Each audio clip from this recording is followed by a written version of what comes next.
Odhiambo machielo maber nyako Ramogi kamora mora ma intiere geno ni intiere kare kendo adwani waber kode chakruok nyaka giko mar weche manyien mag oimore. Parne mag gin weche mar luoni kendo luomo ni mago mosetimore pacho ka achiel kod alwora mare odiochieng' mangima. Bende odiochieng' ma kawuono en tarik 1 dwe mar 5 higa 2022 odiochieng' mar Labor Day. Nyasi notimore kendo ganda ne oyudo wach momiyo moko kuomwa ni kod geno. In bende nitie mathoth me winjo bed ni winjo kokalo Ramogi TV weche manyien mag oimore omiyo bed koda chakruok nyaka giko. Mokwongo wayud weche ma wamiyo pek. Badala ya kunisaidia kuondoa hiyo shida, wewe uko kwa soko kusema ulizeni ule. Jatend piny Kenya Uhuru Kenyatta okwedo jalupne kowacho ni ber mondo William Ruto gwetao moloyo pingo chenro mag piny owacho kinde ka kinde. Kila mtoto katika taifa letu, hata kama wazazi hawana pesa, atapata fursa sawa kwa elimu kuanzia nursery. Ogai mar ODM Raila Odinga osingo bero lwasi mar pur kod ohala ka olombo mbulu masawa mar Kenya. Ifuadhe kor kakiwine na fuadhe no. Kori duga. Orengo nyiso ang'o e nyasi ma oyuore kod oganda luo.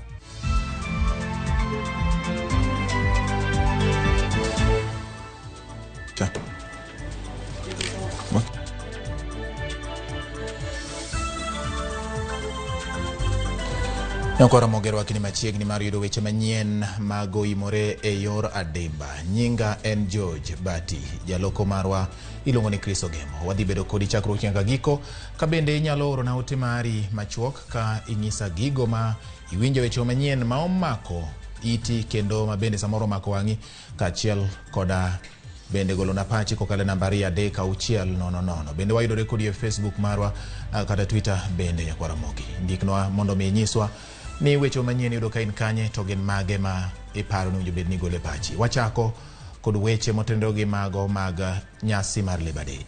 Jatend piny Kenya Uhuru Kenyatta koro dwaro mondo jalupne William Ruto gwetao maloyo bedo ka oseyo piny owacho kinde ka kinde. Kenyatta ne orakore gi Ruto e kinde mane ohingo nyasi mar Labor Day manobagi mabende e nyasi ma odhialo mogik kaka jatend piny. Uhuru omedo puoyo winjruok mane gitimo gogai mar ODM Raila Odinga ka opuoyo Odinga kuom sire chenro mag bero ngima oganda jo Kenya. Eric Owenga nigi ler mathoth.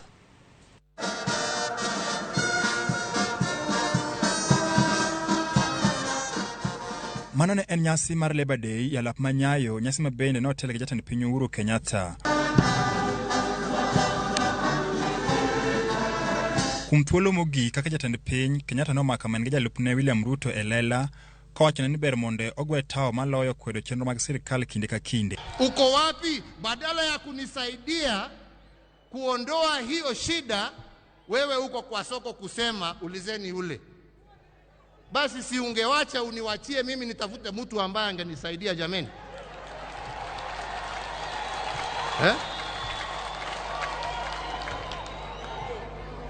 Tuambiane ukweli jameni. Mimi wakati unafika lazima watu waambiane ukweli. Esechego jatend piny no kone jopiny monde obi otim yiero malong'o kendo mariek dwe mar 8 higani. Kabende no puoyo ogai mar Azimio Raila Amolo Odinga kumchung kode kinde duto. Ndio mimi nashukuru huyo mzee. Huyo mzee at least hata kama alikuwa na mambo yake alikuja kunisaidia. Na hiyo ndio ukweli wa mambo. Na alijua hii sio shida ya mtu, ni shida ya nchi, ni shida ya ulimwengu. Tutasaidiana njia gani ndio tuokoe wananchi wetu. You being young, there is no anywhere you will hide. You will not hide. President Uhuru will not hide. We will be there. We will come to you for advice. We will come for you for support. Jagoro maduong' mar kotu Francis Atuli mane en wuon nyasi makawuono ne onyiso geno mare ni sirikal mabiro ibiro chogo e bwo kweth mar Azimio. As you exit, support your Azimio aspiring candidates without fear or favor. Najua tarehe 9 mwezi wa 8 mwaka huu wengi watafunja redio zao, wengine watafunja television. They will not believe. They will not believe. They will not believe. Ewi weche mag omenda mag jotich, Uhuru noparo kaka dwaro mar loko katiba nogore Rwanda, gino mane owacho ni ne konyo midhiero ma jotich kaloe.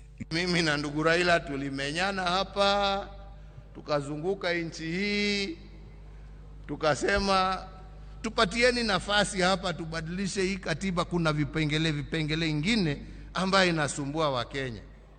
Nyinyi wenyewe mumeangalia, sisi tumetoa jasho tukitafuta, wengine wamesema hawataki. Nyinyi mtajibu hiyo kwa uchaguzi ambaye inakuja. Kwayo mar bago mbulu mar aboro yor kwe no ochuo chieng' e nyasi ma kawuono mar Labor Day, kuma jotelo mane oyore nowacho ni mano kende biro chiwo thuolo ne jotich mapiny ka e yo makare.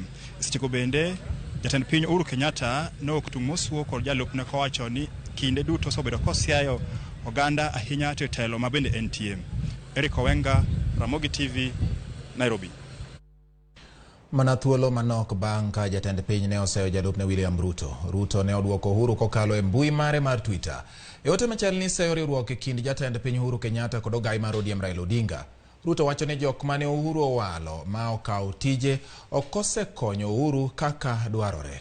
Ruto ne wacho ni jog Kenyatta go bende oserocho mokalo ajenda 4 madito mag piny owacho mar Jubilee. Koko ni Uhuru ni owek ywak ni ojwang'e gi tich, to Uhuru owuon ong'eyo kaka onyalo yude sa asaya kata mana kokalo yor simu.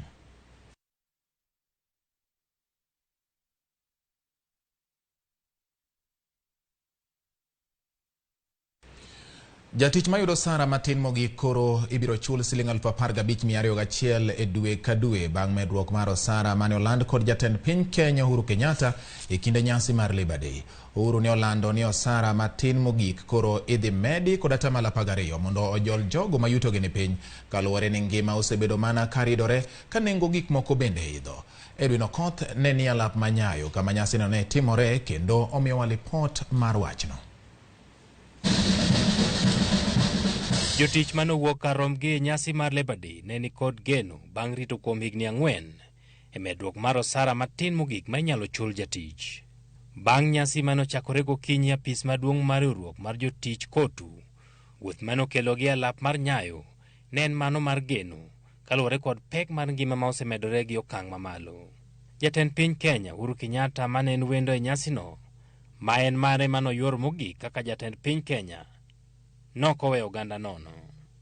As a caring government, we find there is a compelling case to review the minimum wages so as to cushion our workers against further erosion of their purchasing power, while also guaranteeing the competitiveness of our economy.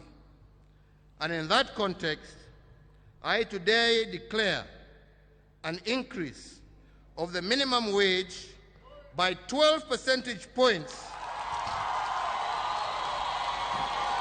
with effect from the 1st of May 2022. Yani leo. E medruok makamano, jatich masane yudo sara matin mogik e bombe madongo kaka Nairobi, Mombasa kod Kisumu, ma onego chul siling 13,572 gotonglo chiko, ibiro dwar mondo chak chul siling 15,201 kotonglo 6 dwe ka dwe. E bombe mamoko ma jatich makamano yudo siling 7,240 gotonglo chiko, medruok makamano koro biro choro chudogi nyaka siling 8,109 gotonglo 8. Jotich kokalo kuom riwruok mar Kotu ne okwayo medruok mar atamalo 23 madino medo sara mar jok ma ichulo matin mogik oko mar bombe madongo nyaka siling 8,250. Kata kamano, riwruog weg kembe mandiko ji FKE ne wacho ni kwayo nok nyal kete tim kaluwore kod pek mantiere dongruok mar ochumi ma pachoka. Employers understand the hardships that workers are facing. The primary goal of workers is to get paid for their work, and it is the employer's duty to give them that pay for work done. However, employers seek a wage structure, Your Excellency, that not only protects the lowest paid workers and support fairness, but also helps increase productivity and economic growth and is economically sustainable. Ne jopiny mano yuore nyasino, matin no ne ber moloyo nono. geno to chopo kare. Kech jatelo wuoyo maber mowacho ni the cost of ngima momedre ni ok en hero mare. Embo temo ndi kaka jatelo kendo ocho maber ni kata bech mafuta nitie pesa ma sirikal medo mondo at least komo wananchi mondo oyud nyalo mare. Minimum wage mara iso medo no en jwa mana benchmark. Kech wan kaka trade union and general secretary wan negotiate CBA. Koro the most of the employees magin tegemea CBA. Koro the minimum wage ok donj negi keto no mana benchmark. No dhi negotiate from there going upward. Koro mama iso medo en mar jotich moko mabende gin gionge union. Gin kanyo gionge ni union. Koro wan man kaka jo union wa mor nikech koro wan gi kama wadhi chako go benchmark kwa dhi malo. Koro employer ok nyiswa ni yo sirkal ne okomedo gimoro koro gimonya medo ube onge. To nitie kendo be gimoro wasebedo kogoni go kaka union mar dakteche wach mar SRC mamiyo jotich ok nyal wuoyo gi jok ma wuone tije. Nimar ka jotemo wach mshahara jotemo wuoyo to gidhi ging'ado. Koro kawuono at least nyiso ni ber mondo wawil weche gik mantiere e katiba ma miyo jotich ok nyal bedo gi wuoyo mojing'ore gi joma giwuon tije. Medruok mar osara ma piny mogik ma ichulo jatich bende koro dhi medo sigo ne piny owacho masani ni kod pek mar chulo osara mar siling bilion 827 higa ka higa. Osara no kawo chiegni nus mar omenda ma ichoko kaka osuru e pacho ka. Medruok mar osara no bende biro mana thuolo machuok bang' dhano moinga 730 lalo tijegi kane midhusi mar korona orocho ohala kendo miyo kembe oriembo jotich. Medruok mar osara kod atamalo 12 nyalo bedo ni tin ne geno mane jok mathoth biro ka. To kata kamano, en geno ni mae biro medo jiwo ngima sama bech gik moko be medo mana idho e thurka. Edwin Okoth, Ramogi TV, Nairobi. Pod wan e nyasi ma otenore gi odiechieng jotich kata Labor Day. Jatend piny Uhuru Kenyatta ogolo siem ne jous mo ma osebedo kanywando mibadhi e ohalano. Uhuru okwedo johala mapando mauta kendo uso e pinje maoko ka jo Kenya to dang' ni kaluwore kod nok mar mauta e pachoka. Without intervention, everything transported by diesel engines would have gone up by 25%. Na hapo nitasema kwa sababu Madam Mugo yuko hapa na nashukuru vile umesema ya kwamba hii ni partnership na ni partnership ya wale ambao wanaajiri, ya wafanyikazi wetu na serikali. Lakini ni hatia kubwa sana kwa wengine kuchukua pesa, kwa sababu hii pesa ya subsidy sio pesa ya Uhuru, ni pesa ya hawa wafanyikazi ambao wametoa kwa kodi. Na ikiwa wengine wenu mutatumia hii subsidy na badala ya kupatia Wakenya mafuta munaenda kuuza hiyo mafuta kwa bei ya juu kwa nchi nyingine, tunawaona na tunawaangalia na tutawachukulia hatua.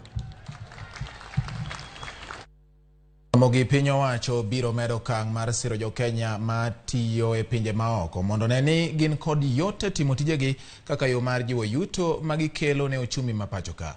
Jatend migawo mar tije Simon Chelugui osingo ni piny owacho biro temo matek mondo ne ni jo Kenya matiyo e pinje maoko oyudo kony mar neno ni aluora mar tich margi long'o kendo okroch ratichgi.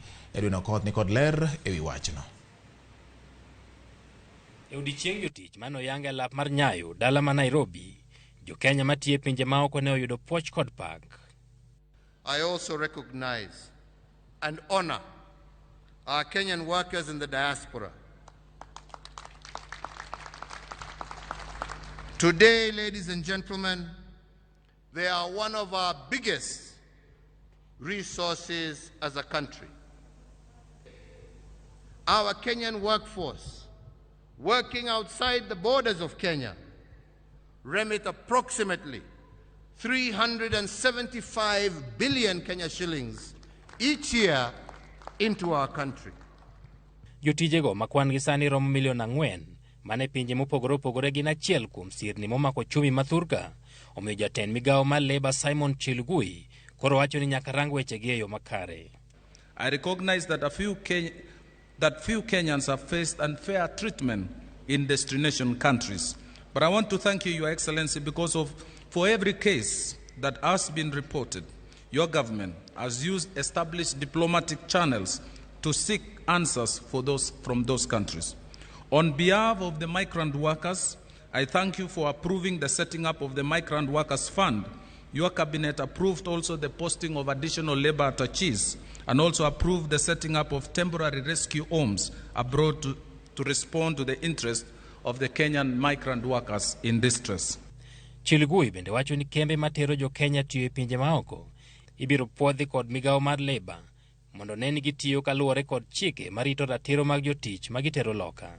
We are working closely with the Ministry of Labor on issues of ethical recruitment by private employment agencies and setting up of the Migrant Workers Fund and the Unemployment Insurance Scheme. Higa mokalo, jo Kenya modak e pinje maoko ne oro omenda moingo siling bilion 400 kama tamalo 20 nowuok e piny mar Amerika kaluwe kod Ingeresa kod pinje mag jo Arabu kaluwore kod kwan mar bengi maduong' mar CBK. Nonro mar CBK bende yango ni thoth jo Kenya matiyo e pinje maoko ne onyuol e boma ma Nairobi kama counties makaluo kaka Kisumu, Homa Bay kod Siaya ni kod atamalo matin 2 ne jogo matiyo loka. Singo mar Chelgui biro bang' bedo kod ywak ahinya to ne jogo matiyo e pinje mag Arabu kaka Saudi Arabia ni seche moko giyudo sand koa kuom jogo mondikogi mathoro rocho ratichgi. Edwin Okoth, Ramogi TV, Nairobi. Mano bende makelo ayuyo marwa mokwongo nyakora Ramogi wan gi mathoth ahinya mapod waiko ma wakelo ni odhiambo ma kawuono nikech ma en Ramogi TV. Ramogi TV ni wasingo ni mar bedo wang'i kinde duto omiyo kamoro amora ma intiere nyakora Ramogi kete mana ka nikech ma odwa mar mbaka, odwa mar poro wach kod lalruok manyalo kelo ngima makare gi dongruok ne oganda wa. Aneno ka ote magu medo donjo ka Brenda kawuoka wendo aneni e yo manyangafu kendo habari donjo e gwenge makare wang'e. Dadi kulero kamana ahinya uro wacho adier ano chieng' kowuok Homa Bay. Erokamano kuom kete e Ramogi TV. Ramogi TV neno malere gwenge mag Sota Kadim kawan gi baba na Owoti Chacha gi nyithindwa Tafi Titus Beryl Megan gi Brad iluongo ni Derek Chacha. Erokamano Derek Chacha kuom oro ote mari. Kennedy Okoth osoro wuod Asembo ko chieng' magangu kanti Nakuru Kaptembwa oneno maber. Wacho ni rais owacho adieri ka ng'ato ok dwa tiyo tich mane oyierene to pod chamo pes sirikal kendo odake od sirikal afadhali ogwe tao. Mano pacha Kennedy Okoth osoro wuod Asembo ko chieng' magangu. Erokamano ahinya. Jos Jalejo wuod Semerata neno maber kabisa kendo amor gi Ramogi TV. Erokamano ahinya kwa Ramogi. Jogwa bende medo ndiko na kaendi aneno ka yawa medo luomo na weche manyien. Maurice Dianga uru kam gundo wacho ni aneni maler kendo Uhuru Kenyatta asiro Uhuru Kenyatta kuom kone jalupne mondo ogwe tao kaka jalupne mondo odong' ogo siasa ne thenge aikora kinye romo ne jaod bura marwa Makinyamete. Erokamano ahinya.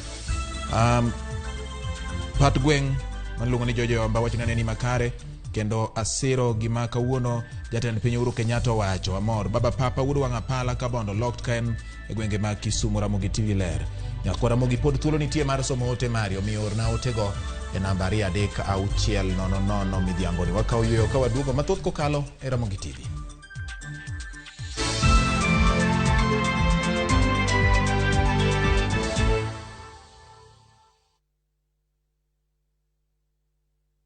This week's hot games on Shabiki.com.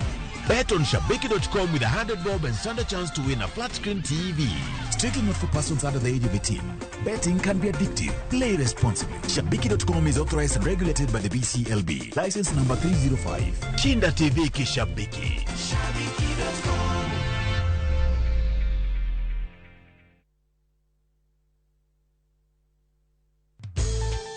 Introducing ViewPay Cashless.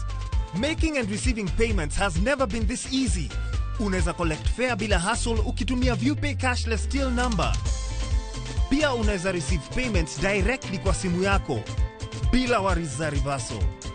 So whether unalipia mboga kwa duka ama you're having your hair redone at your favorite salon or even taking a boda, ViewPay Cashless itakusort. Tembelea ViewPay cashless agent karibu nawe to withdraw. What are you waiting for? Usiwachwe nyuma. Dial *236# today to start using ViewPay cashless.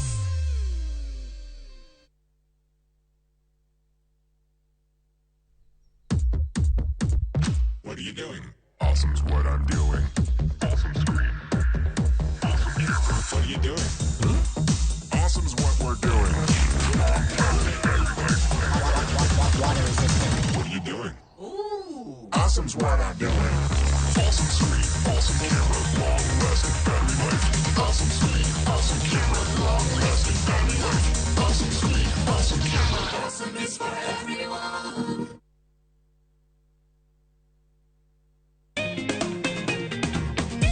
Alafu unaona ukipanda April unapata mazao kabisa. Alafu hata ng'ombe asipendagi baridi, lazima usinunulie duvet. Pata hadi 100% data zaidi bila kulipa zaidi. Imarisha maisha on the fastest and most reliable 4G network in Kenya. Alafu piga *544# au fungua my Safaricom app kupata data yako leo. This is a permanent offer. Safaricom is for you.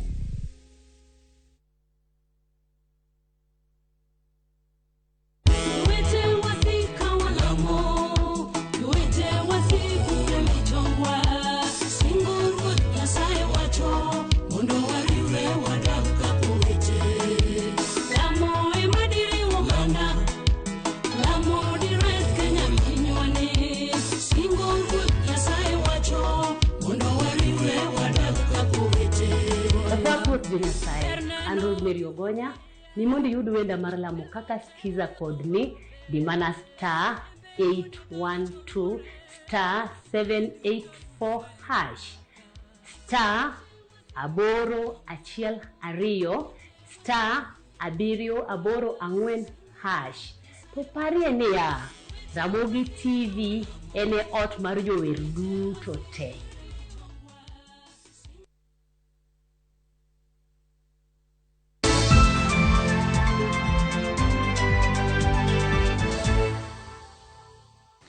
Machiegni kendo nyakora moge juange weche manyien mago imore koro wadonje tielo mar ariyo. Pod wane mago motenre gi weche mag nyasi mar Labor Day ka koro ni to ng'eny jo Kenya manochope nyasi mar jotich mar 57 e piny Kenya manobag kawuono geno lware Luanda bang' koso yudo duoko makare e wi yore mag bero lwasi mag kuondegi mag tich.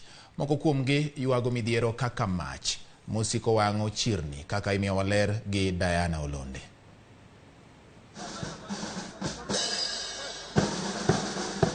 Moses Mbwanga, maenja jua kali chiro maduong' magi kombe boma ma Nairobi, en achiel kuom jo Kenya manoriwore gi jo Kenya mamoko e dhialo odiechieng' ma jotije alap manyayo. Ne en gi geno mar yudo duoko kod konyruok e masira mag mach ma osebedo ka wang'o kuonde ma gitime ohala gi komba. Mach ma kinde ka kinde osekelo negi lal mathoth, ema omiyo nochiko ite mondo winjie kaka jotelo mapachoka chano bero lwasi mag ohala ni jotije mathur kae. Tangu nikuja Nairobi sijaishiriki Labor Day na nikaona leo niko free, nikaona nikuja nipitie nisikize kama atafanya kitu. Katobedo ni apis mar riwruok mar jotich kotu ni chunygi komba. Moses lero ni mano poko miyo gi resruok makare e midhiero kaka mag mach. Tumepitia masaibu kubwa watu wa Kikomba, aswa moto. Moto inatuadhiri zaidi. Nimeadhirika karibu mara 3. Nikichomeka, nikirudi nyuma, tena naanza upya. Sinapata saa zingine tule tusenti umepata unarudishwa nyuma na moto na tujui chanzo cha moto inakuanga nini. Tukiangalia zaidi, mkubwa wa wafanyikazi wa kotu Francis Atoli anatoka tu kwa eneo la Kikomba. Sasa tulikuwa nafikiria hata pengine yeye anaweza tukuzia juu sisi ni watu wake, majirani wake, hata akiingia kwa ofisi anatupita. Kata kamano jotich kaka Moses ketogeno margi medruok marosara mane jatend piny Uhuru Kenyatta yango kawuono. I today declare an increase of the minimum wage by 12 percentage points with effect from the 1st of May 2022. Akiongezea watu mshahara hivyo Sisi watu wa jua kali, watu wakipata mshahara ya juu, wakipata kitu wakibakisha, hata sisi watu wa jua kali tunaweza bakisha kitu, tunaweza pata kitu kutoka kwao. Ne en nyasi mar 57 ma jotich mapachoka. Kata kamano mor malich madine odhialo jotich pok onenore kalure kod nengo gik moko mamedo idho. Diana Olonde, Ramogi TV, Nairobi. Owuok Nairobi wadhi e gwenge ma Kisumu. Jodak e boma ma Kisumu koro nigi ote mopogore opogore e sama piny Kenya ne oingo odiechieng' mar jotich kata leba. Owinjane kowuok kuom jafwambo marwa James Okoth manolimo kuonde tije mag jotijego ka koro miyowa ripot e yo machalo gi ma. En odiechieng' machielo kendo rowere odich kargi mar tich. Tij luoko nyamburko kar kae en okumba kendo yor yuto ne rowere maromo 15 kendo siso gi kindagi miyo gi jiwruok kata weche tek. Samoro yudo kwa tiyo ka to yudo ka samoro nitire chapni kaka town be koro gerore. Yudo ka samoro nyalo wach ni idaruka. Koro chuny wasigo ka dang'ni. Seda to wasekadhe mang'eny kaluwore gi kaka seche moko wayudo sotage mag pi kendo sotage mar stima bende wayudo kaluwore gi kaka sani bende ochumi oidho. Nasomo human resource management. Na graduate 2018 4th December. Atemo manyo tich gi somo mana timono but nokayudo but naduga land koni. To ada mana jiwo youths wetega ni mora mora ma oriwe mbelegi to kik giyier tich mora mora gitim. Tij riembo bodaboda bende en achiel kuom tije mondiko thoth rowere ma e pacho ka Kisumu bende giyudore mathoth. Kaka odiechieng' ma idhiale jotich e pacho ka, ote koro ogol mopogore opogore gi jotich mopogore opogore. Fuel becho oidho, customers wating'o to krwa medo gimoro. Koro sirikal onego ng'iye yo ma nyalo keto go ngima obedne maber ne common wananchi. Ka ginyalo neno ni giduoko kata bech chiemo piny mondo at least ka ng'ato oyieng' mondo at least chako ne kako nyalo time nade. Obiro wan be wanjo rangini mondo gon ma. Wakwayo ni mondo sirikal boteme create job opportunities ne youths. Mondo mi at least ng'ato ka ng'ato yude gimoro mano dhi timo manyo e skul kuma ne ntiere. Kaluwore gi jago wuoche rangi matiyo ka Deep State, wacho ni yuto margi bedo mabup ka jogo magigonegi rangi nigi osara maber. Kwayo margi en ni piny owacho ochul jotich e yo makare. Ntiere that web nyoluoro ma ji luorore kamae. Koro ka gimedo jogo mshahara, ka giparo to gitimo nade? Gibiro gigo rangi irwa ka. To ka gidiyo joka be bor diyowa. Koro sama gisedhuro kona alafu bech gik moko. Sana bech chiemo. Chiemo ka ng'ato oseyieng' koko paro go ranga. Ka chiemo ng'awre, sama okala kala nikech iye ni nono, igo rangi mana kigine. Ote maduong' en ni ng'ato ka ng'ato nyaka her tije kaka yo mar bero ngimane kaachiel gi mano mar chwalo uchumi ma pacho ka geno nitie ni sirikal biro kelo chenro mopogore opogore mag bero lwasi mag tije. James Okoth, Ramogi TV. Ka piny Kenya ne ingo odiechieng' mar jotich, nyamrerwa matiye kaunti ma Homa Bay ywago midhiero magikale kaluwore gi chudo mane piny kod lwasi marach mar tich. Jafwambo marwa e kaunti ma Homa Bay Ali Abich ne oloso gi achiel kuom nyamrerwago kendo miyowa sigana ewi midhiero e sekta no. Kar dak mashauri yako e boma ma Homa Bay warado gi Millicent Anyango jagni 52 ma bende osetiyo tij nyamrerwa kuom higni 10 mangima. To en tije mage ma Millicent timo kaka nyamrerwa? Wasebedo kwa link jotuo e hospital maduong' mar Referral Hospital. Wasebedo kwa wuotho community, watimo tije matindo mang'eny. Achiel kuom gik mwatimo contact tracing mar TB. Wasebedo kwa timo tij UCLTS ma warango kaka chope gin, ka gin gi gik miumogo cho, gin gi gik ma gilogo godo ka ng'ato oseacho, sabun bende nitiere kanyo. Wasebedo kendo kwa ng'iyo kaka jo community moyo sendegi ka giseluoko. wasebedo kwa donje ot ka ot kwang'iyo challenges ma jo community ni godo.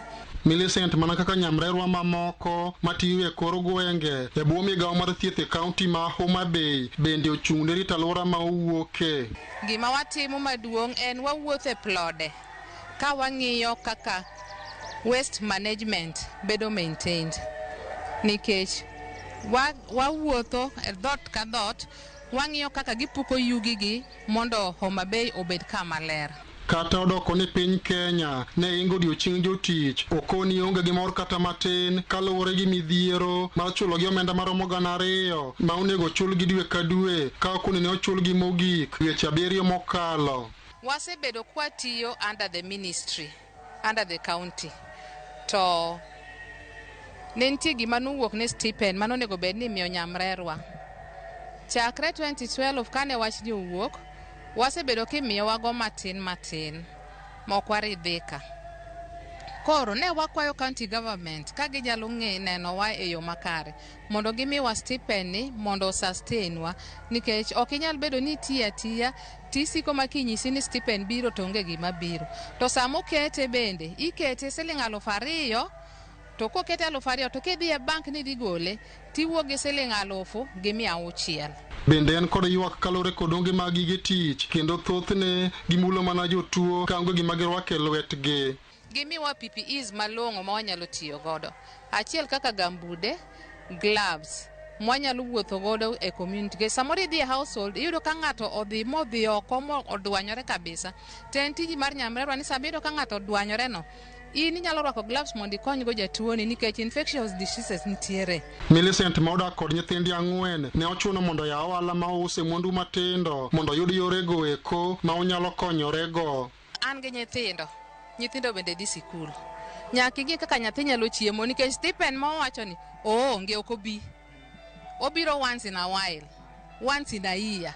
Koro naneno ni onge tiende mondo ategemea kabisa ang'owa nyamrerwa ang'i kaka nyalo yawo kara moro matin makata kochopo dhiambo kasewuok e tijega mag limo ute go eko taduoga bedo piny tayude kata siling 5 moro manyalo nyiewo nego nyathi ang'owa kata tissue kata pad sama nyathi dhi e skul. Ka en kod ote ne piny owacho ma Homa Bay manomiyo nyamrerwa thuolo mar konyo e chenro mopogore e kor gwenge. Volunteers, yes. To tich mwatiyo ok oromore gi siling 2,000 mimiwane. Otin. Emomiyo wakoyo county government ka ginyalo choronwa lwetgi to mondo gino bed gima timore e dwe ka dwe to nyalo moro nyamrero. En motivation. Nyamrero onego bed motivated mondo nyamrero oyud kaka nyalo wuotho e kind ji ka en gi mijing'o. Millicent en achiel kuom nyamrero mosebedo katiyo matek e kor gwenge ma Homa Bay ka ikonyo jotuo mane kod chandruok mopogore. Kata kamano odiochieng' makoro ni dhialo odiochieng' jotich kwayo mare maduong' en mondo mi sirikal ma Homa Bay opar nyamrero kendo ne ni ngimagi obedo yo mowinjore. Alia Beach, Ramogi TV, Homa Bay. Jopiny mathoth tinde ok chope nyasi mag Labor Day kaka ne gitimo chon. Moko kuom gi ywak ni nyaka ne nyasi makamago kelnegi lokruok moro amora. Jafwambo marwa jojaoko ne otwa kod jopiny moko ma osebedo ka dang' ni ne tije mag orak kuom higni buora e boma ma Mombasa kendo koro gin jodongo ma e sigana moikonwa. Gweng' ma Magongo e od bura ma Changamwe Mombasa. Ma en achiel kuom gwenge moting'o jogo ma yutogi ni e diere kaachiel kod oganda ma yutogi ni piny.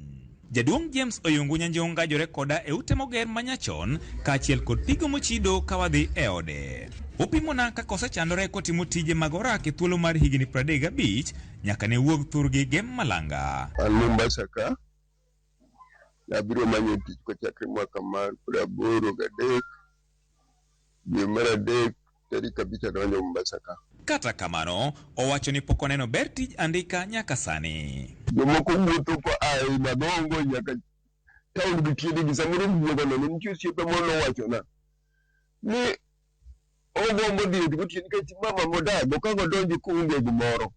Inyini ng'ato koro badhi e ode chon nikech muyudo ko chule to dwa dhi ot nyithindo nitie ariyo kata adek. Ne obiro Mombasa higa 1983 kendo ne otimo kibarua chiegni e kambe 4 mopogore. Mokwongo ne oyudo tij orak e sito mag cham kuma ne otieke dweche 8, kaeto odhi e kambi moro mar mogo motie dweche 8 kendo. Ne ochako yudo thuolo mar tich gi kambi moro e alap mar ndeke ma Moi thuolo mar dweche 6, kaeto mogik ne oyudo tich e kambi Mindi kuma ne otie thuolo mar higa 1.5 kaeto riembe chutho. Kaka ne ochopo ni koro oloka askari mar odiochieng'.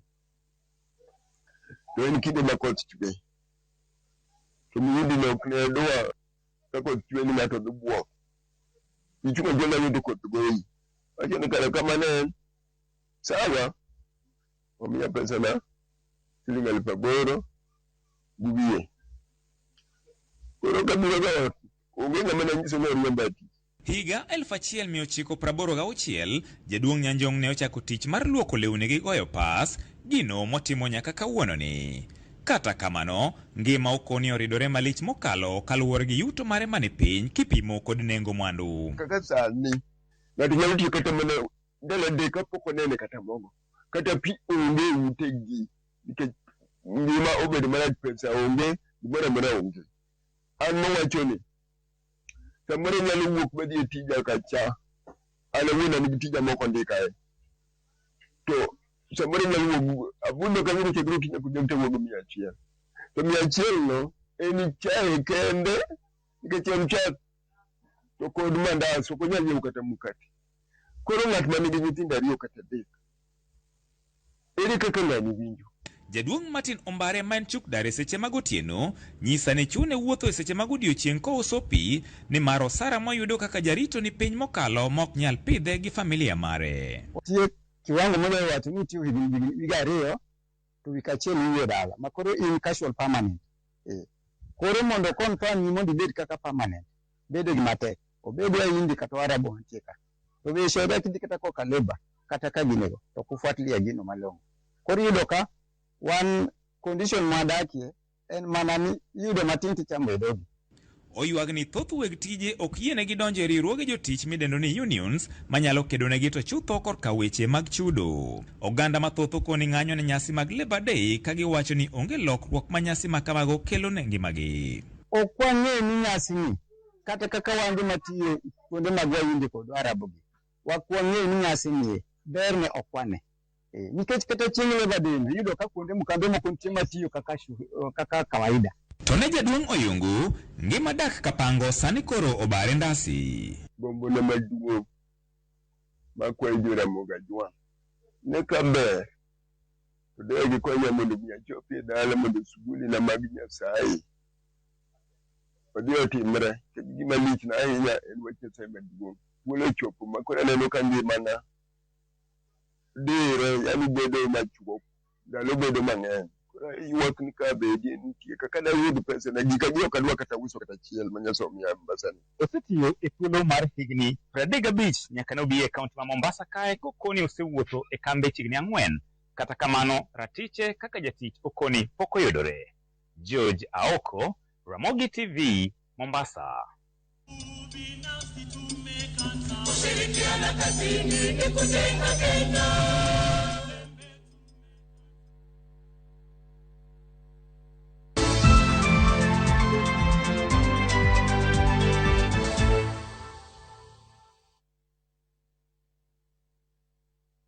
This week's hot games on Shabiki.com.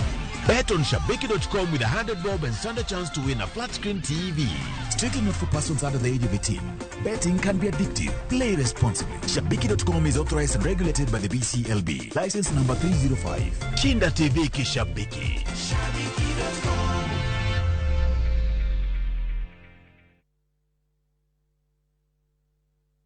Collect fare kwa boda au matatu ukitumia ViewPay cashless na uqualify for bima ya 100,000 shillings pamoja na medical cover ya 20k na permanent disability cover ya 100k kwa 5 bob pekee. Dial *236# today to start using ViewPay cashless.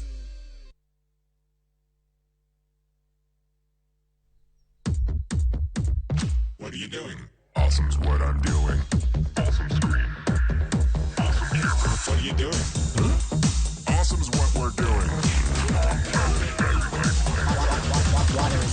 What are you doing? Awesome's what I'm doing. Awesome screen, awesome camera, long-lasting battery life. Awesome screen, awesome camera, long-lasting battery life. Awesome screen, awesome camera. Awesome is for everyone.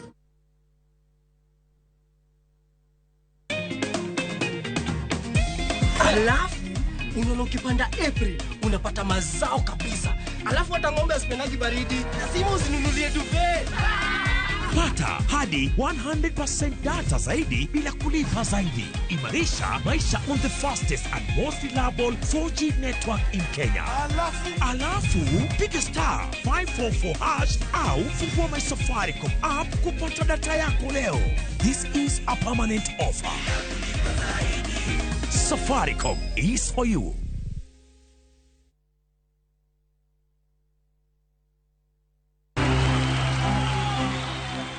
En kinde machielo mar ng'eyo ute fwambo kod keyo mosenyiso tich maber tijegi kalore kod Communications Authority. En kinde mar chiwo mich mar Kuza Award mabiro timore dwe mar 5 higani. Thoro wach mar higani en ting'o malo rang'iny mar bedo lendo nyaka e rang'iny mamalo. Kaka Royal Media Services wasebedo ng'alo manyime e loyo mich mar Kuza Award kalore kod chenro mago mabeyo mopogore opogore. Wakuwe kaka jowinjo marwa mawageno mondo go kura ne Ramogi TV e Kuza Award mar People's Choice kaka TV station ma ihero. Mondo go kura ne Ramogi TV ndikote machoke ni Kuza kasto ior e namba mar 15601 bang'e to dok penjo mopenji nono maonge chudo moro amora. Goyo kura biro rumo tarik 8 dwe mar 5 higani. Erokamano kuom goyo kura ne Ramogi TV.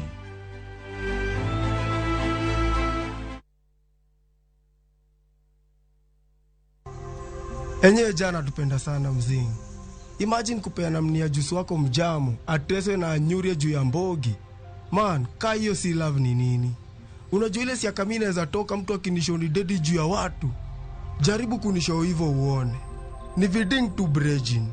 Enyewe we ni mso. Unatupenda like nobody's business. Shikilia uzito. Dial *811 340 hash to get Lavia Ja. Wiki hii ya Labor Day, Shabiki.com inakupa fursa ya kushinda TV za nguvu daily. Bet on Shabiki.com with 100 bob and stand a chance to win a flat screen TV. The more bets you place, the better your chances of winning. Shinda TV kishabiki. Shabiki.com is authorized and regulated by the BCLB. License number 305.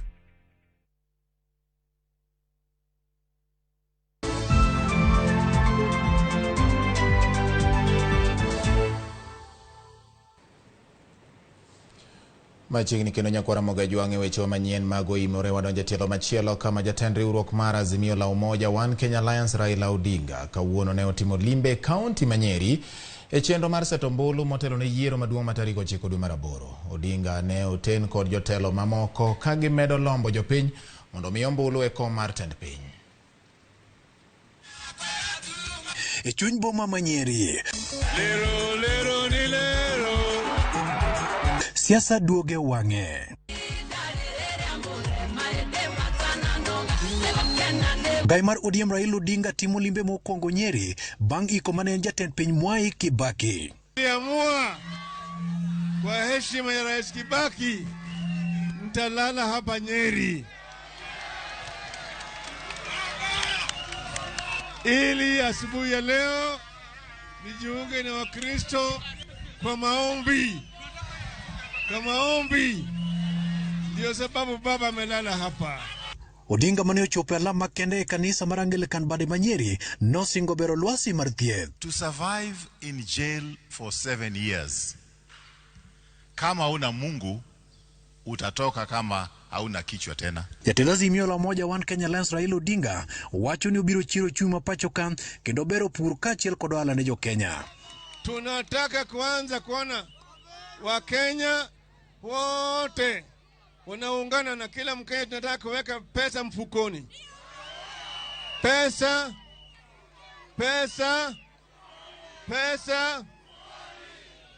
Tulianza kupanda elimu.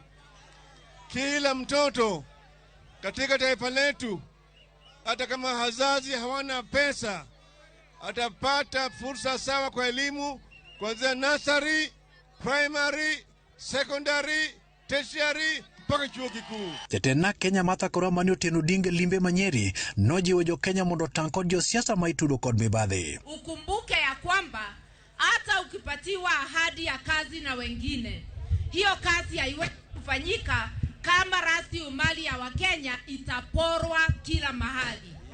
Kama ile sifa umemjua kwa mtu fulani ni ya uporaji, usithubutu kuwapatia kura. Karua wacho ni Odinga ni kod chuny mar dongo ganda. Ukiniuliza ni kwa nini tumfuate Amolo Odinga, nitakukumbusha yeye ni baba wa uzalendo.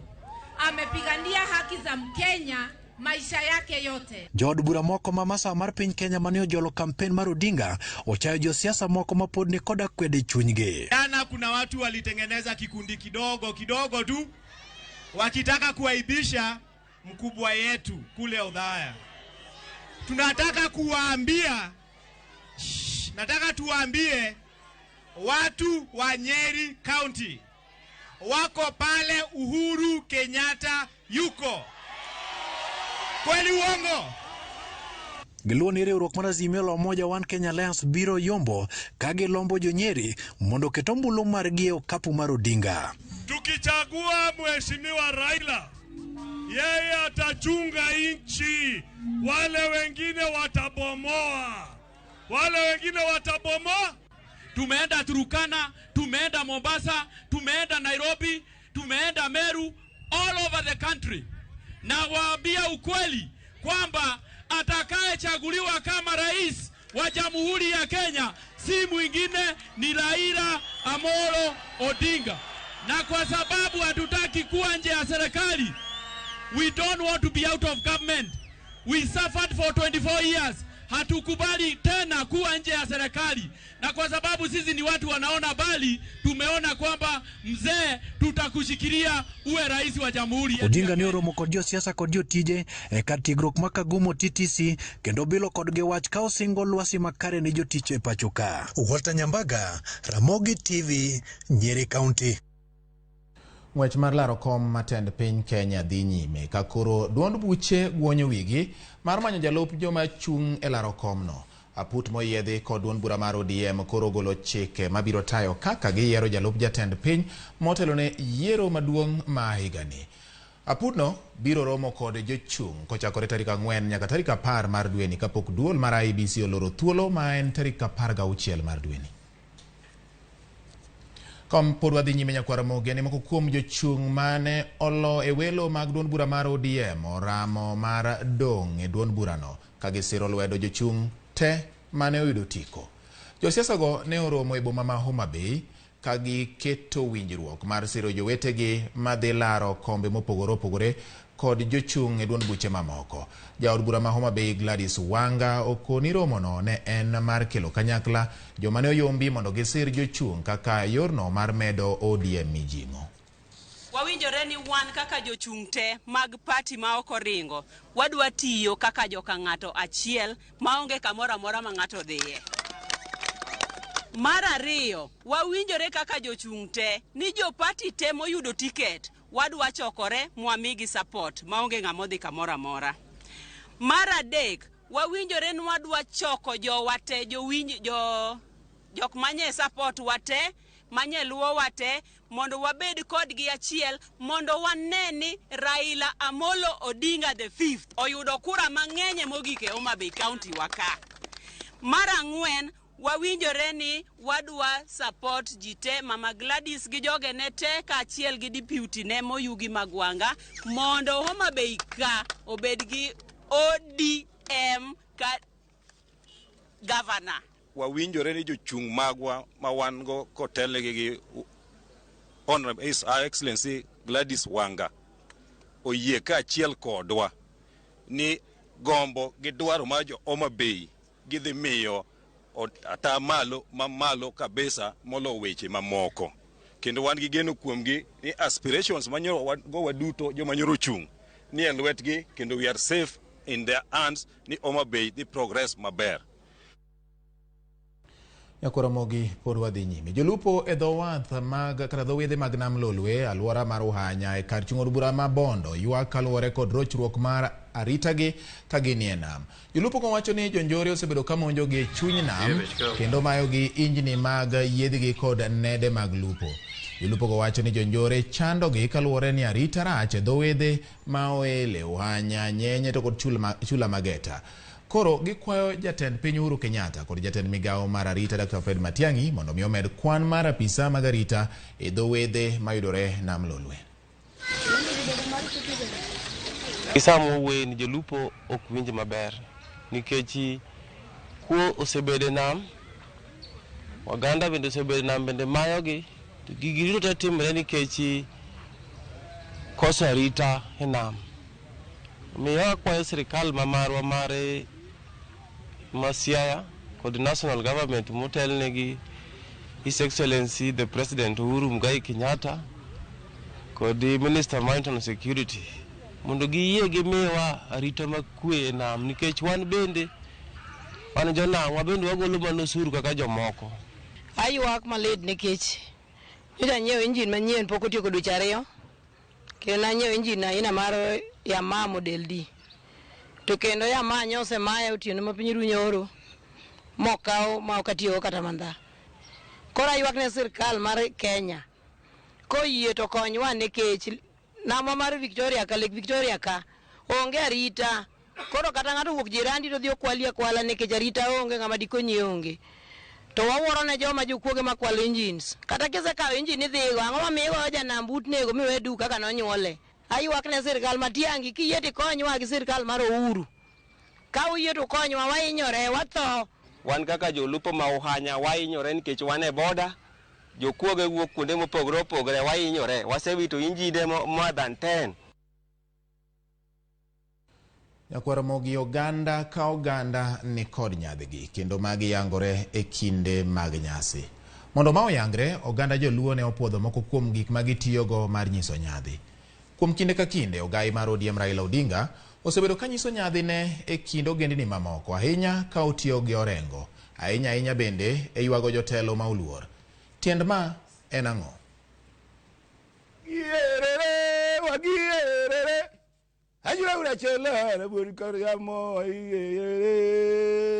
Nyasi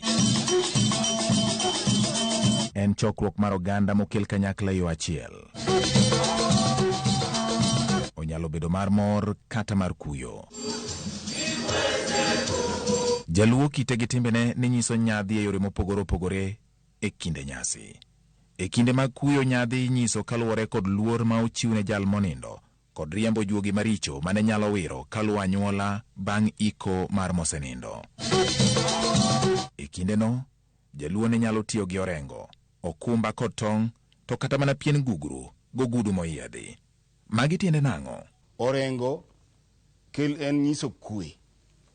Tiende ni ofwadho orengo mondo jalo dhi gi kwe. Orengo nyalo fwadho mondo kel hawi maber e dala, hawi maber ne piny kaluwore gi kuonde me ifwadhe to kendo gi wach mantie moket piny no. To orengo ni fwadho nade? To e nyasi machalo nade? Ifwadhe kor kaka inena fwadhe no. Koro iduogi aduoga onyalo fwaye e sache mag nyasi maduong' kaka mar tho, nyasi maduong' kaka mar gweth, kata mar romo maduong' e kuonde machalo kamago. Gin jomage makito oganda omiyo thuolo mar ting'o orengo e kinde nyasi makamago? Orengo en ngima mar joluo, achiel kuom ngima mag joluo. Ka ng'ato dongo to nitie ondamo kondamo ma ng'ato kale kamochopo ma oting'e orengo. Koro en ng'ama jaduong' miluoro mantie kamoro. Nikech orengo yangore ni iting'o gi ng'at ma osebedo maduong', mane momiyo ka jaduong' ne onindo to joluo wacho ni ong'ielo orengo. Kuom kinde ka kinde, ogai mar ODM Raila Odinga osebedo ka tiyo gi orengo ka ochopo ywago jotelo ma omiyo luor. Magi otimo ka onyisogo kendo ojiwogo nyadhi mar jaluo kod kite. E kinde manyoiko manen jatend piny Kenya mar adek mosenindo Mwai Kibaki, kaka yo mar ywago jatelo wargi, Raila Odinga nyiso nyadhi e dho sanduk moting'o ringre Kibaki. Ofwadho rengo. E higa mar 2020 kane jatend piny mar ariyo Daniel Toroitich arap Moi ne magoro lalgo. Kochakore kamano kete ringre od bura mamalo. Raila ne ofwadho rengo. Raila ne okotieko ywago Moi gi kanyo. E dala ne makabarak bende ne ofwadho rengo ka oluwe gi sigweya. Tarik 19 dwe mar 11 higa 2014, kuyo ma apoya ne omako ganda Luo. Okinyi mang'ich, lendo wuok ne magoro lal gi manen seneta ma okwongo mar kaunti ma Homa Bay, Gerald Otieno Kajwang'. Kaluwore kod osiep mane Raila Odinga ne nigo kod mosenindo Kajwang', ywakne ne opogore. Waondo e kar chung' od bura Mambita. Raila Odinga donjo. Odonjo ka oting'o kumba gi tong'. Ka bende ogawore gi pien gugru. Wach mar fwadho rengo ok ne ochakore mana gi Raila Odinga. E higa mar 1978 e kinde mane jatend piny Kenya mokwongo Mzee Jomo Kenyatta ong'ielo rengo, Jaramogi Oginga Odinga ne odonjo e od bura mamalo ka oikore mar ywago osiepne gi nyadhi mar Jaluo. Oginga ne ofwadho rengo ka sigweya bende opong'o i od bura.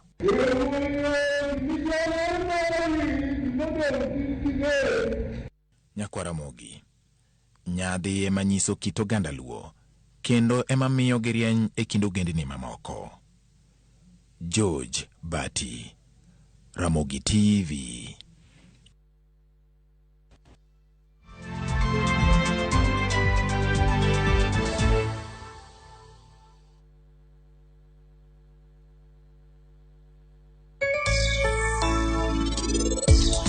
Jahera mar chenro mar penj laktar achiel kachiel kokalo Ramogi TV kama wacho ni ngima en mwandu. Ibo makwa to bang'e ibo wach ni waneko. To ibo dewa nyaka watho. Mano.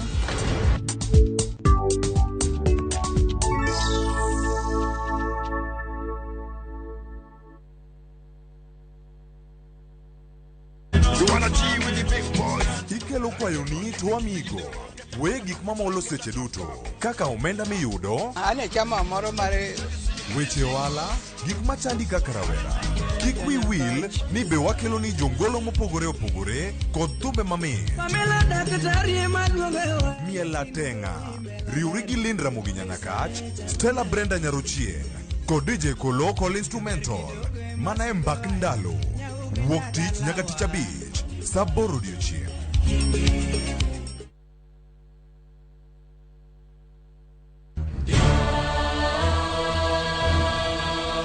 Gik masiko timore ngimane miyo bedo gi penjo mang'eny.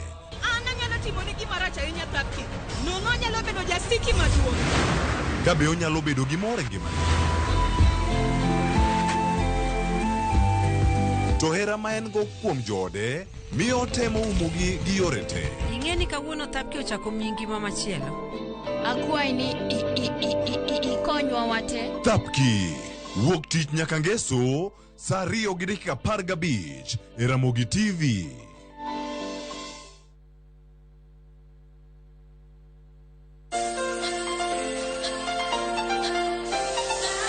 Nyakwa Ramogi tedo wang' ni okelo wa nyaka e nam Lolwe. Aseketo chumbi, koro kadwa chumbi kendo.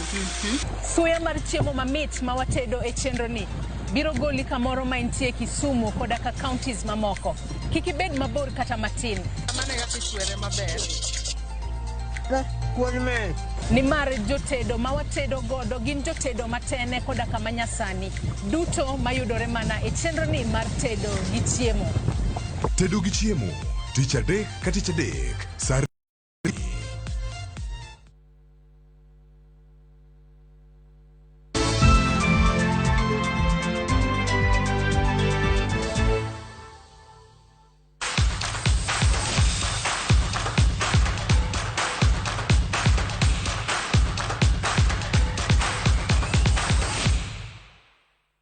machiegni Nyakwa Ramogi Jwang' e weche mag tuke midhiambo makawuono. Nyinga en